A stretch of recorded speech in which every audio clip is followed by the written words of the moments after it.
जय हिंद बच्चों। मैथ अड्डा 16 पे आप सभी बच्चों का स्वागत है। बच्चों आज हम कक्षा 10 की प्रश्नावली 1.2 के बारे में अध्ययन करेंगे। बच्चों तो प्रश्नावली को स्टार्ट करने से पहले सभी बच्चों से निवेदन है कि आप मैथ अड्डा 16 के चैनल को सभी बच्चे सब्सक्राइब कर लेंगे, शेयर करेंगे, लाइक करेंगे, कमेंट करेंगे।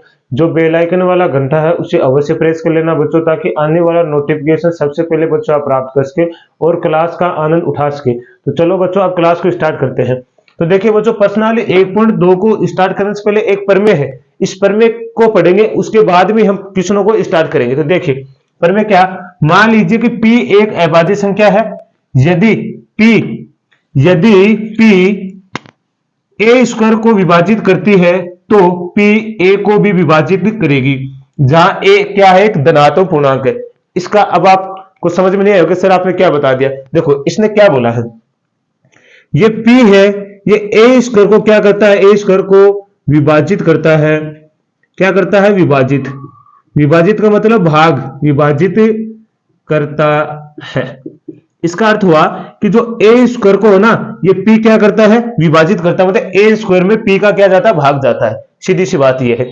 आगे इसने बोला है यदि अगर p a स्क्वायर को विभाजित करेगा तो p a को भी विभाजित करेगा। मतलब यदि ये p a स्क्वायर को विभाजित करता है तो p एक को भी विभाजित करेगा, एक को विभाजित करेगा, मतलब करेगा। ठीक है, अब इसका मतलब हुआ कि ये एक को भी क्या है, ए में भी किसका भाग जाएगा, पी का। अब सीधी सी बात है, ऐसे समझिए आप, जैसे मान लो मैंने कहा कि जैसे दो स्क्वायर में, दो का स्क्वायर में दो का भाग जाता है। देखो दो का स्क्वायर का मतलब क्या होता है कि दो क्या है, दो का स्क्वायर चार होता है। इस चार में अगर दो का भाग जाता है, चार में देखो दो दूनी चार, तो इस दो में भी किसका भाग जाएगा, इस दो का जाना चाहिए, जाएगा। ये दो से, क्योंकि दो में दो का भाग जाता है हमें पता भी है। तो इसका मतलब यही हुआ, देखो ये सेम है क्या, ये ए स्क्वायर हो गया। तो मैंने कहा कि इस दो का स्क्वायर में अगर दो का भाग जाएगा, दो का स्क्वायर कितना, चार, इसमें दो का भाग जाता है तो इस दो में भी किसका भाग जाएगा, दो का। इसी का ये अर्थ है, इसी का देखो ये वाला अर्थ इसी का है और ये वाला इसका है। जैसे और समझ लीजिए, जैसे आप देखिए 9 में, इस 9 में अगर 3 का भाग जाता है, देखो 9 में अगर 3 का भाग जाता है, 3 3 9, तो इस 3 में भी किसका भाग जाएगा बच्चों, इस 3 का जाएगा। 3 में 3 का भाग तो जाता ही, आप जानते हो। इसका यही अर्थ है कि ये मैंने आपको क्यों बताया कि इसी प्रमेय के माध्यम से हम क्या करेंगे, क्वेश्चनों को हल करेंगे, उन्हें सिद्ध करेंगे।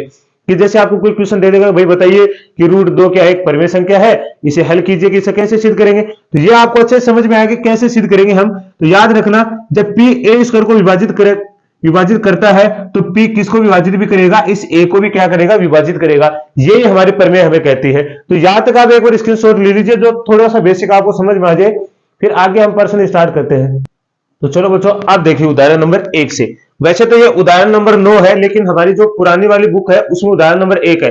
और वैसे अगर नई वाली बुक में देखोगे तो ये उदाहरण नंबर 1 या 3 के लगभग रहेगा। मैंने इसको 1 दे दिया तो उसमें कोई दिक्कत नहीं। उन्हें उदाहरण से पता, हमें तो क्वेश्चन से पता है, उदाहरण ये उदाहरण से थोड़ी पता है कि उदाहरण क्या है। ठीक है, अब देखिए, अब इसको हल करेंगे। इसमें क्या लिखा हुआ है कि रूट एक अपरिमेय संख्या है। अब उसी प्रमेय के माध्यम से इसको पहले हम क्या करेंगे, अपरिमेय संख्या, परिमेय संख्या सिद्ध करेंगे और फिर वापिस हमें इसे विरोधाभास के माध्यम से क्या कर देंगे, अपरिमेय संख्या सिद्ध कर देंगे। तो सबसे पहले आपको कैसे मानना है, देखिए बिल्कुल आसान क्वेश्चन, बस आपको ध्यान से समझना है।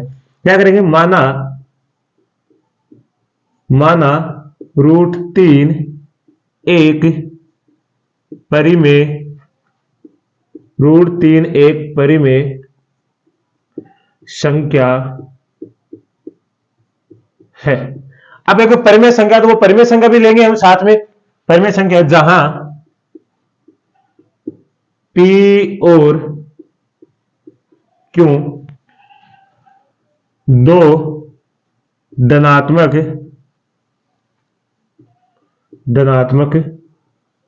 पूर्णांक है, जिनका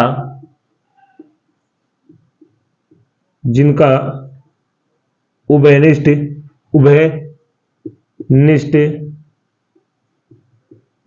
गुणनखंड एक है तथा Q नॉट इक्वल 0 है। ये बात हम लिख देंगे। अब देखो बच्चों, यहां से जो ये बात मैंने लिखी है ना, यहां हम क्या लिख सकते हैं, सहअभाज्य भी लिख सकते हैं। सहअभाज्य क्या लिख सकते हैं, सहभाज्य। सहभाज्य का मतलब ये होता है कि वो संख्या जिनका केवल जो गुणन का मतलब एचसीएफ कितना होता है, इस सहभाज्य का मतलब होता है एचसीएफ। ऐसे मानो एचसीएफ जिनका एचसीएफ कितना होता है, एक, उन्हें हम क्या कहते हैं, सहभाज्य संख्या या उभयनिष्ठ गुणनखंड क्या होना चाहिए, एक होना चाहिए। बस ठीक है। अब उसके बाद में लिखोगे अतः, अब क्या लिखोगे, √3 बराबर, ये परिमेय संख्या, तो परिमेय संख्या बराबर लिखिए पी बटे क्यू। ठीक है, इसके नीचे एक लगाओ, इसे परिमेय संख्या बनाओ। अब देखो इसका वज्र गुणन कर दो। क्या करोगे, वज्र गुणन, तो क्या लिखोगे, वज्र गुणन करने पर, ठीक है, तो वज्र गुणन करोगे तो इधर देखो ये क्यों आएगा, तो ये क्या आ जाएगा, √3 बराबर पी। ठीक है, अब क्या करोगे आप, आपको लिखना है कि दोनों पक्षों का वर्ग करने पर, आपको लिखना है कि दोनों पक्षों का क्या करेंगे, वर्ग करेंगे। तो यहां से वर्ग करो, √3 का होल स्क्वायर बराबर पी का होल स्क्वायर। अब देखो बच्चों, इस संख्या को आप ऐसे भी लिख सकते हो, √3 का होल स्क्वायर क्यू का होल स्क्वायर बराबर पी स्क्वायर। अब देखो जैसे याद रखना बच्चों, रूट की संख्या का जब भी आप स्क्वायर करोगे तो रूट से क्या हो जाता है, स्क्वायर कैंसिल हो जाता है। यहां तो बचा 3, और क्यू का स्क्वायर क्या होता है, क्यू स्क्वायर होता है बराबर पी स्क्वायर। यहां से सिर्फ आपको गुणा में संख्या नहीं रखना है, इसको किस में भेजना है, भाग में भेजना है। तो यहां से आएगा क्यू स्क्वायर बराबर पी स्क्वायर बटे में 3। इसे समीकरण नंबर 1 दे देंगे हम। क्या दे देंगे, समीकरण नंबर 1। अब देखिए बच्चों, यहां से आप क्या करोगे, मैं इधर से लिखना शुरू करता हूं। यहां पे देखो तीर का निशान लगा देता हूं, है ना। यहां से देखो, अब मैंने अभी आप एक परिमेय बताई थी आपको, उसी परिमेय देखिए पी स्क्वायर को कौन विभाजित कर रहा है, 3, तो यहां लिखोगे अतः पी स्क्वायर 3 से विभाजित, 3 से विभाजित है, तो पी भी 3 से विभाजित होगा। यह बात सही है, क्योंकि हम किस परिमेय नंबर, अभी हमने पढ़ा था परिमेय नंबर 1.3 से हमने पढ़ा था कि अगर पी स्क्वायर 3 से विभाजित है तो पी भी 3 से विभाजित होगा। अतः अब देखो यहां से आपको क्या करना, आगे दूसरा समीकरण बनाएंगे। दूसरा समीकरण बनाने के लिए आपको सिर्फ इतना ही भाग लेना है, इसका क्या लेना है, p बटे 3। अब इसको आप किसी के भी बराबर मान लो, कोई अचर पद ले लो उसके बराबर मान लो। जैसे मैंने यहां से ले लिया k, क्या ले लिया k। अब कोई 3 के नीचे फिर आप वज्र गुण करोगे तो 3 चला जाएगा उसके पास, तो ये आएगा p बराबर 3q। उसको समीकरण नंबर दे दीजिए 2। अब यहां से समीकरण 2 से p का मान समीकरण नंबर कहां रख दो, 1 में। कहां रखोगे आप, समीकरण 1 में। तो यहां से रखोगे समीकरण 1 में, समीकरण 2 से p का मान रखने पर, तो रखो। अब p का मान यहां रखोगे तो यहां क्या आएगा, क्यू स्क्वायर बराबर p का मान कितना है, 3k, तो 3k का होल स्क्वायर बटे में क्या लिखा हुआ है, 3। अब देखो यहां से आप क्या करोगे, 3k का स्क्वायर तो 9k स्क्वायर हो जाएगा। 3 का स्क्वायर कितना होता है, 9, और k का स्क्वायर k बटे में 3। 3 से 3 को काटो तो कितनी बार, 9 बार, 3 तिया 9, तो ये हो गया क्यू स्क्वायर बराबर 3k स्क्वायर। अभी मैंने आपको क्या कहा था, इसको गुणा में नहीं रखना, कहां भेजना, भाग में। तो ये आ जाएगा क्यू स्क्वायर 3, ये गुणा में इधर किसमें आएगा, भाग में, तो ये होगा क्यू स्क्वायर बटे में 3। अब देखो वो आगे, अब इन दोनों संख्या को क्या कर दिया हमने, 3 से विभाजित कर दिया क्या। तो यहां से आप लिखोगे अतः क्यू स्क्वायर 3 से विभाजित है, तो क्यू भी 3 से विभाजित होगा। ये बात तो सही है, क्योंकि ये परिमेय नंबर हमने 1.3 से पढ़ा है। अब देखो हमने इन दोनों को क्या कर दिया, इन दोनों का कोई उभयनिष्ठ गुणनखंड क्या कर दिया हमने, 3। जबकि हमने तो क्या माना था, इन दोनों का उभयनिष्ठ गुणनखंड कितना है, 1 है, मतलब ये दोनों क्या सहभाज्य संख्या है। लेकिन यहां तो इनका उभयनिष्ठ गुणनखंड कितना है, 3। और इसका मतलब सहभाज्य संख्या वो होती है जिनका कोई उभयनिष्ठ गुणनखंड ना हो, उसका केवल उभयनिष्ठ गुणनखंड कितना होगा, 1 होगा। 1 के सिवा कोई उभयनिष्ठ गुणनखंड नहीं होगा, लेकिन यहां तो 3 आ गया इन दोनों का। अतः हमें ये क्या हो गया बच्चों, विरोधाभास प्राप्त हो गया। विरोधाभास प्राप्त हो गया कि हम लिखेंगे क्या, पी और क्यू का जो उभयनिष्ठ गुणनखंड है वो कितना, 3 है, जबकि हमने तो क्या माना था, इनका उभयनिष्ठ गुणनखंड कितना है, 1 है। अतः ये विरोधाभास हमारी मानने की पूर्व कल्पना कारण प्राप्त होता है, जहां √3 क्या है परिमेय संख्या। तो यहां तक स्क्रीनशॉट लीजिए, मैं इसको मिटाऊंगा एक बार। अब देखिए ये आपको सभी पता चल गया ना कैसे हुआ।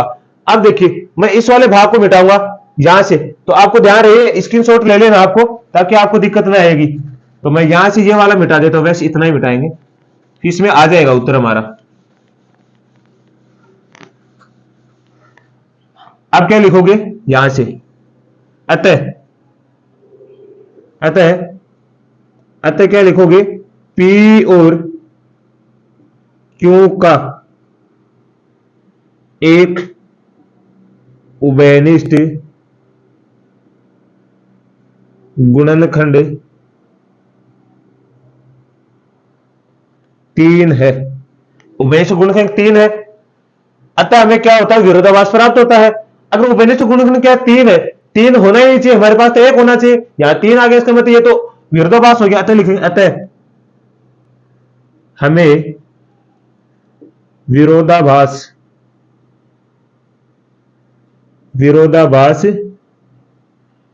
प्राप्त होता है। विरोधाभास क्या होता है बच्चों, देखो अब पहले हमने क्या माना था, ये एक अपरिमेय संख्या थी, अब इसको क्या मान लिया, परिमेय संख्या। इसका मतलब परिमेय संख्या को अपरिमेय संख्या माना ना, तो यहाँ पे क्या प्राप्त हो गया, एक विरोधाभास हो गया। वो किसकी वजह से, उभयनिष्ठ गुणनखंड की वजह से, क्योंकि पहले हमारा कितना था, 1 था, अब 3 आ गया। ये बात तो गलत होगी भाई, एक या तो 1 ही हो सकता है या 3 हो सकता है, दोनों में 1 ही हो सकता है, लेकिन यहाँ तो 2 प्राप्त हो गए, इसलिए हमें क्या प्राप्त हो गया, विरोधाभास प्राप्त हो गया। अतः लिखेंगे, अतः हमें यह विरोधाभास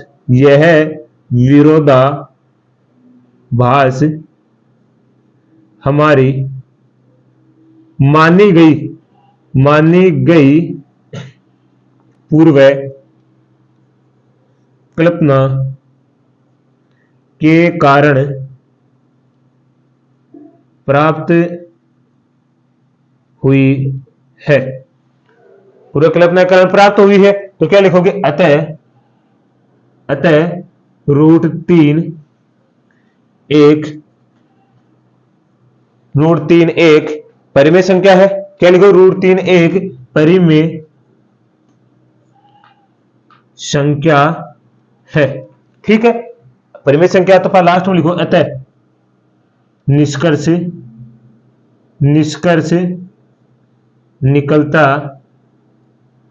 निकलता है कि √3 एक अपरिमेय संख्या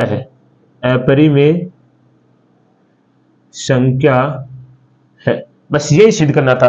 पहले परिमेय संख्या माना, इसको वापस हमने क्या सिद्ध कर दिया, इसको अपरिमेय संख्या। तो यही हमारा उत्तर था। तो अब आपको अच्छे से समझ में आया होगा। अगर आपको दिक्कत है तो बच्चों 1 से 2 बार इस क्लास को देखना, रिवाइज करके फिर से देखना, जरूर आपको अच्छे से समझ में आ जाएगा। और फिर भी अगर दिक्कत है तो कमेंट के माध्यम से बताना, फिर अगले वीडियो में आपको फिर से समझा देंगे। ठीक है, तो स्क्रीनशॉट लीजिए, फिर अगला क्वेश्चन करते हैं। चलो तो बच्चों अगला क्वेश्चन देखिए, उदाहरण नंबर 2, बिल्कुल ही आसान है। दर्शाएं कि 5 - √3 एक अपरिमेय संख्या। आपको बताना है कि ये एक अपरिमेय संख्या है, तो इसको सिद्ध करके बताइए कि एक अपरिमेय संख्या कैसे है।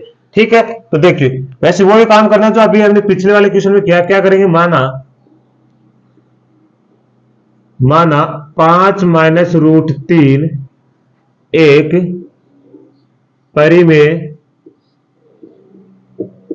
परिमेय संख्या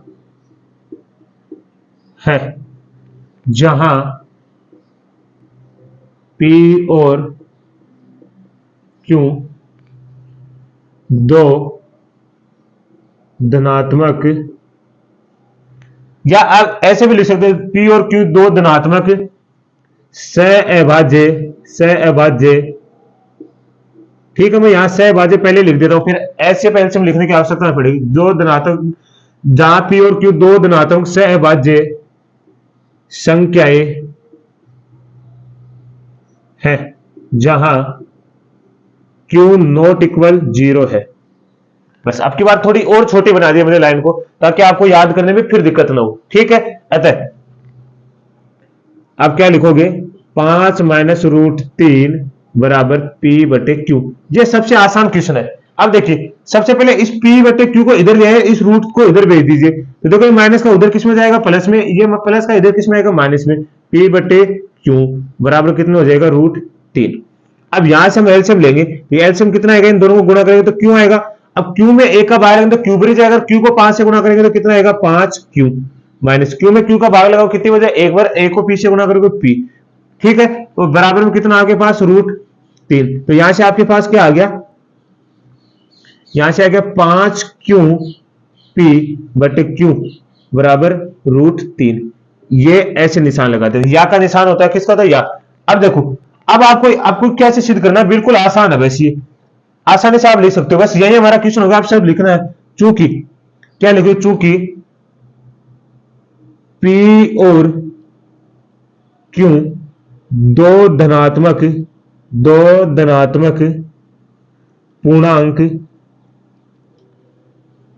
संख्याएं है, ठीक है। अगर ये दो धनात्मक पूर्णांक संख्या है तो अभी आपने मानना भी है, अगर ये दोनों धनात्मक पूर्णांक संख्या है इसका मतलब पूरी की पूरी संख्या की एक परिमेय संख्या है, धनात्मक संख्या अभी मानना ना, अभी देखो यहां, तो यहां क्या लिखें, चूंकि क्या लिखो, चूंकि 5q माइनस पी बटे क्यू एक परिमेय संख्या है। अब मेरे को एक बात बताइए बच्चों, अगर ये परिमेय संख्या है तो ये तो इसके बराबर है, तो ये भी परिमेय संख्या होगी, तथा √3 भी एक अपरिमेय संख्या है, √3 भी एक परिमेय संख्या है।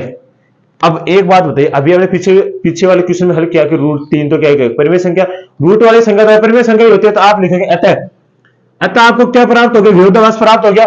यहां तो आपने परिमेय मान लिया और यहां अपरिमेय थे, आपने अपरिमेय सिद्ध किया इसे, तो आप अतः हमें विरोधाभास, क्या लिखोगे, विरोधाभास प्राप्त हुआ है। अभी विरोधाभास क्यों प्राप्त हुआ, तो लिखेंगे अतः यह विरोधाभास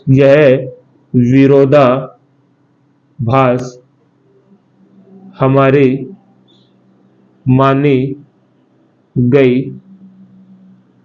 पूर्व कल्पना के कारण प्राप्त हुई है, जहां √3 एक अपरिमेय संख्या, बिल्कुल अपरिमेय संख्या है। बस यहां तक इतने लिखने, इसमें हिंदी पर लास्ट में क्या लिखना आपको, अतः निष्कर्ष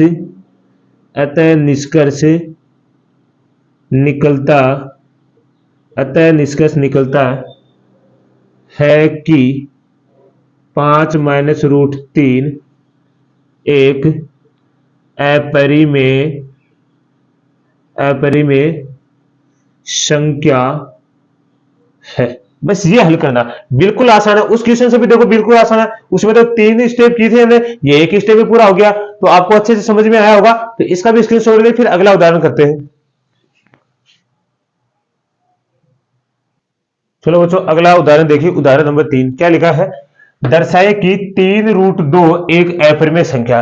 अब इसको भी हम सिद्ध करेंगे कि अपरिमेय संख्या कैसे है, तो इसको सिद्ध करेंगे, वही काम करेंगे हम जो पहले करे थे, वही बात मानना, हमें क्या करेंगे, माना 3√2 एक परिमेय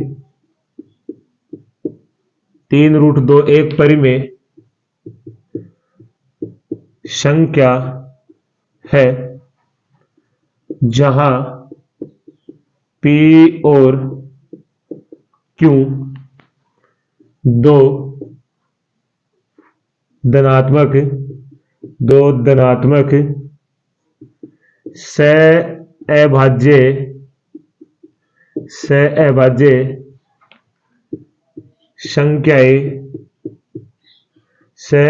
संख्याएं हैं, जहां Q ≠ 0 है। ठीक है, ये बात आपने लिख दी। आप लिखोगे अतः, आप लिखो 3√2 बराबर P बटे Q। आपको बच्चों केवल यार √2 को ही रखना है, 3 को उधर भेजिए, गुणा में इधर किस में जाएगा, भाग में, तो √2 बराबर P। अब देखो भाग में आएगा तो किसके पास आ जाएगा, 3 के पास Q। ये समीकरण नंबर 1 हो गया। बस यहां तक हो गया। अब लिखोगे चूंकि P और Q दो धनात्मक पूर्णांक है। अगर ये धनात्मक पूर्णांक है इसका मतलब पूरी की पूरी संख्या क्या है, परिमेय संख्या है। तो चूंकि P/3Q एक परिमेय संख्या है। अब अगर ये परिमेय संख्या तो ये तो इसके बराबर है, अपना भी परिमेय संख्या हो जाएगी। अतः √2 भी एक परिमेय संख्या होगी। अब एक बात बताओ बच्चों, मैंने अभी कहा था रूट की संख्या तो होती है परिमेय संख्या, हमने इसको यहां पे परिमेय संख्या सिद्ध कर दिया। तो आप लिखोगे अतः हमें विरोधाभास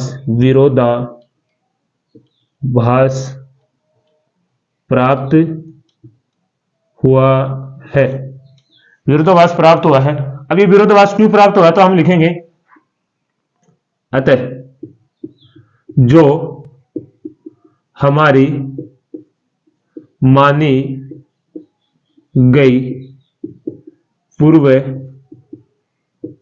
कल्पना के कारण प्राप्त हुई है, जहां √2 एक अपरिमेय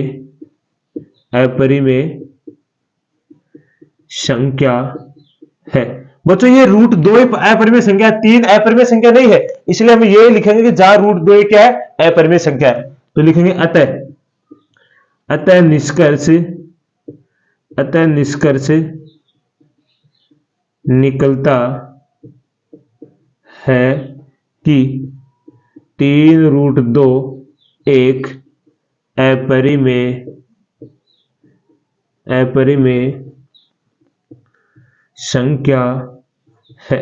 ये हमारा उत्तर है। देखो बिल्कुल आसान है, 2 स्टेप में पूरा होगा। पहली स्टेप ये होगी, दूसरी स्टेप ये वाली होगी। तो बिल्कुल आसान क्वेश्चन था। तो बच्चों आज हमने एक परिमेय पढ़ी है और 3 उदाहरण पढ़े हैं जो आपको अच्छे से समझ में आए होंगे। तो आज के लिए हम इतना ही करेंगे। तो सभी को मैथ अड्डा सिस्टम की तरफ से धन्यवाद। जय हिंद बच्चों।